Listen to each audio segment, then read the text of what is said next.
So I'd like to share with you now some tips and ideas for helping young people to process some of the emotions that come up for them.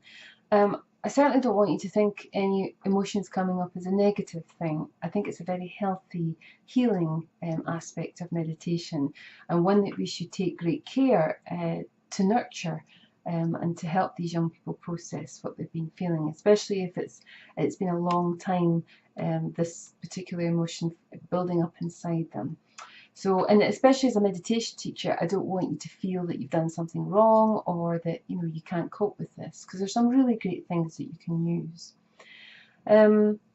One of the top tips that I got from another foster carer was because she had a little girl who had was carrying a lot of trauma and had a really angry energy emotionally that she carried around with her. She could be triggered very quickly, and she didn't know what to do with it. She was only 6 years old. So the foster carer got her to blow up a balloon. And what she got her to do is all the words that she would normally have mouthed out loud, to whoever was within hearing distance, she would get her to imagine with a real balloon that she was blowing all those words into the balloon and then letting the balloon go, and then she could do it again, letting it go. And there's two different parts to this which is really interesting. One is that the blowing up the balloon, filling it with air, is actually using the out breath, so it's engaging the parasympathetic part of the nervous system, which is the rest and digest, which is great. And also the letting it go, and you know what balloons are like, they kind of fly around. It completely changes the energy, the atmosphere, and how that little girl would feel as well. So, ending up giggling rather than being angry and upset. So a really good way for younger children to perhaps practice that. There's another lovely one called Touching the Earth, which is really, really good if you have a child who's very upset after a meditation, but whatever they're feeling, something that they're feeling very difficult to process, they can't even put it into words.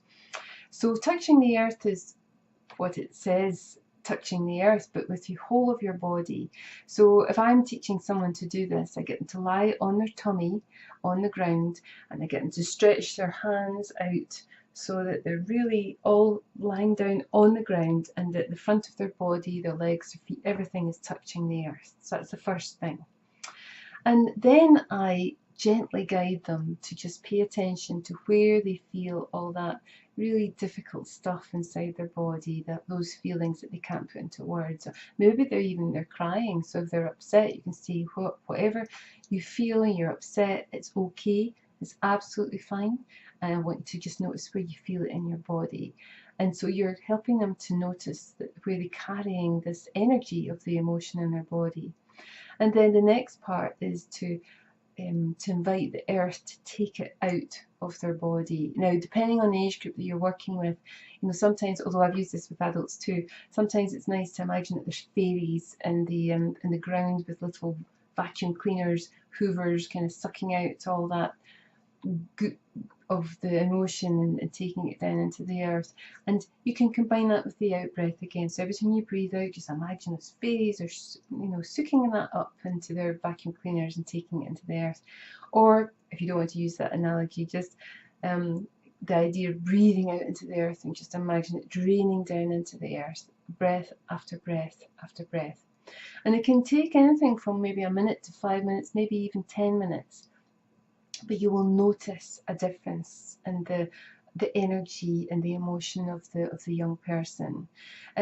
Sometimes you find it's becoming quite challenging for them even to do that. You might ask permission if you could lay a hand on their back, and if you want to do that, and just that sense of touch, so they know that someone is there with them and that they feel supported.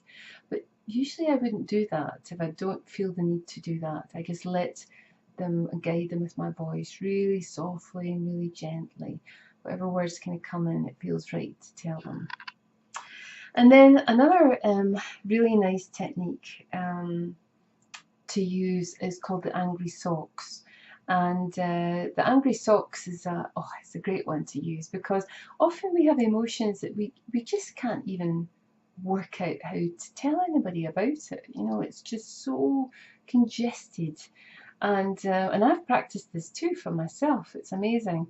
And you can use, I think I mentioned somewhere in the course, you can use bean bags as well, but we've used rolled up socks, and whatever represents the thing that we're angry at, whether it's a picture or a photo or word or I don't know what, stuck on the wall, and we take these socks and we really throw them. We really throw them at this, you know, picture, not causing harm to the wall because it's a pair of rolled up socks, but really with gusto, and you can encourage them to make a noise when you do that too, because making the noise is moving the energy out the throat center, and you gather the socks up and do it again, again, again, you know, for up to 5 minutes if they want to, and then they might do something else. They might be able to sit and be more mindful. Maybe they have to move, you know, just to move the energy that's come up, and to help them with that, some mindful movement.